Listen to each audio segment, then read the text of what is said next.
ఒక్కసారిగా వరద నీళ్లతో ఊళ్ళు మునిగిపోవాల్సిన పరిస్థితి మొన్న బుడమేరులో ఎట్లయితే జరిగిందో ముందు సరిగ్గా ప్రణాళిక లేకపోవడం వల్ల అక్కడ గేట్లు వేసేయడం వలన అది కాస్త నీళ్లు స్ట్రక్ అయిపోయి వెనక్కి తన్ని అవి కాస్త విజయవాడలోకి ఎంటర్ అవుతున్నటువంటి సిచ్యువేషన్లో అక్కడ ఉన్నటువంటి కట్టలు పగిలిపోవడం చివరికి గేట్లు కృష్ణానదిలోకి కాకుండా ఇటు ఊళ్ళోకి వదిలేయడంతో వచ్చినటువంటి సంక్షోభం అక్కడ పబ్లిక్ను కూడా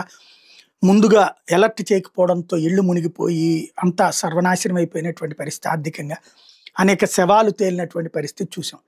10 రోజుల పాటు నానా తిప్పలు పడింది అట్లాంటి సిచ్యువేషన్ నేను హంద్రినేవా దగ్గర వచ్చే సందర్భంలో అధికార యంత్రాంగపు చొరవతో పరిస్థితి కంట్రోల్ అయింది హంద్రినేవా పంపింగ్ కేంద్రంలో ఉన్నటువంటి 12 మోటార్ల ద్వారా రోజు సుమారు 3000 క్యూసెక్ల కృష్ణా జలాలు జీడిపల్లి జలాశయం దిశగా ఎత్తిపోస్తున్నారు అయితే నిన్న కరెంట్ షార్ట్ సర్క్యూట్ అయ్యి అక్కడ ఉన్నటువంటి మోటార్లన్నీ పనిచేయడం మానేసినాయి ఒక్కసారిగా దీంతో ఎక్కడిదక్కడ స్తంభించిపోయినాయి 2000 క్యూసెక్కుల నీళ్లు నిలిచిపోవడంతో పాటు పై భాగంలో సుమారు 20 కిలోమీటర్ల వరకు నీళ్లు ఎదురెళ్ళినాయి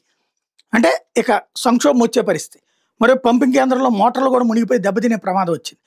దాంతో ఇరిగేషన్ అధికారులు అర్జెంట్ కలెక్టర్తో మాట్లాడారు కలెక్టర్ వెంటనే ప్రొక్లైన్ సాయంతో అక్కడ ఉన్నటువంటి ఒక గండి కొట్టి కాలువ గట్టును తవ్వి ఎస్కేప్ ఛానల్ ద్వారా 2000 క్యూసెక్కుల కృష్ణా జలాల్ని అక్కడ ఉన్నటువంటి కాలువల్లోకి మళ్లించారు దీంతో రాష్ట్ర స్థాయి అధికారులతో చర్చించి కాలువ ఆరంభ ప్రదేశమైన కర్నూలు జిల్లా ముత్యాల దగ్గర నీటి ఎత్తిపోతలను కూడా ఆపేయించారు దీంతో 2:30 గంటలకి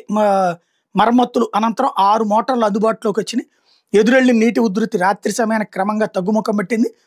దాదాపు 10 గంటల పాటు నిర్విరామంగా శ్రమించారు